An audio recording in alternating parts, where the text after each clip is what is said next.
রবিবার ভোর রাতে প্রায় 4টের দিকে এক মর্মান্তিক ঘটনা ঘটল বাজকুল ফ্লাইওভারের নিচে। ঘুমিয়ে থাকা এক ভবঘুরের পায়ের ওপর দিয়ে এক বেপরোয়া টোটো চলে যায়। স্থানীয় সূত্রে জানা গেছে এই ভবঘুরের নাম আঙুরবেলা মাইতি, বয়স 80 বছর। দীর্ঘদিন ওই ওভারব্রিজের নিচে রাত কাটাতো। এই দুর্ঘটনার জেরে রক্তাক্ত হয় ওই মহিলা। বহু সময় রক্তাক্ত অবস্থায় রাস্তাতেই পড়ে থাকেন তিনি। তারপর এক সাধু মহারাজের নজরে আসে ব্যাপারটি। তিনি চণ্ডীপুরে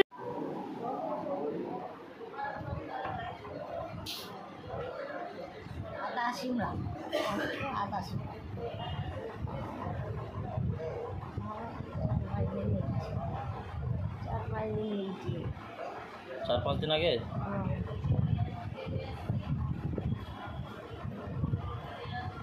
বাড়ি থেকে বেরিয়ে এলেন কেন? ভিক্ষার জন্য। কি খাবো? বাড়িতে কেউ নেই আপনার?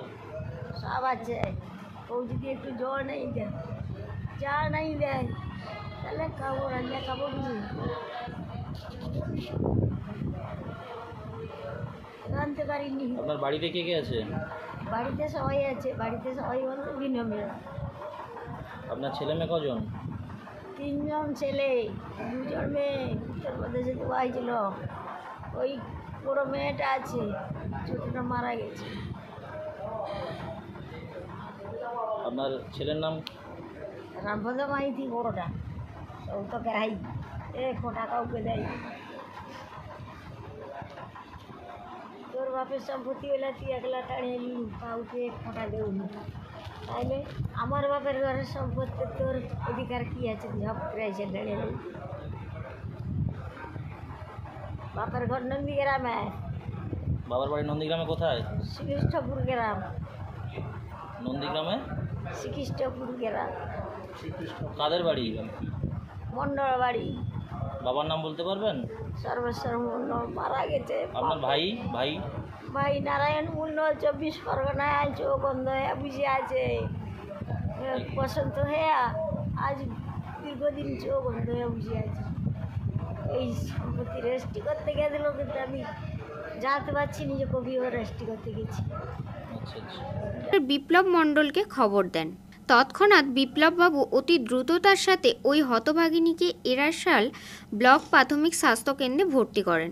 আঘাত গুরুতর হওয়ায় যন্ত্রণায় কাতর আঙুরবেলা মাইতিকে প্রাথমিক চিকিৎসা করার পর অ্যাম্বুলেন্সে তমলুকের তাম্রলিপ্ত মেডিকেল কলেজ অ্যান্ড হাসপাতালে স্থানান্তরিত করা হয়।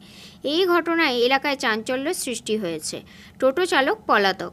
পুলিশ তদন্ত করে দেখছেন প্রকৃত ঘটনাটি কী। দেখুন, আজকে ভোর 4টে নাগাদ আমাদের এই বাজকুল উড়াল ফুলের নিচে আমাদের এই মা, যিনি প্রায় 80 বছরের কাছাকাছি বয়স, উনি একজন ভবঘুরে, উনি ঘুমিয়েছিলেন। সেই অবস্থাতে ওনার বাম পায়ের ওপর দিয়ে একটি টোটো চলে যায় এবং খুব দুর্ভাগ্যজনকভাবে ওনার বাম পায়ে বুড়ো আঙুলের দিকে হাড় ভেঙে বাইরে বেরিয়ে এসেছে।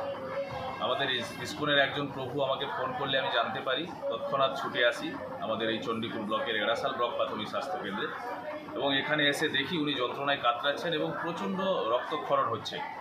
এবং এখানে তো ডাক্তারবাবুর সঙ্গে কথা বলে যেটা দেখলাম, এর চিকিৎসা এখানে কোনোভাবে সম্ভব নয় এবং তমলুক জেলা হাসপাতাল অর্থাৎ মেডিকেল কলেজ, ওখানে ওনাকে রেফার করা হচ্ছে এবং ওনাকে ওখানে পাঠানোর ব্যবস্থাও করছি আমরা।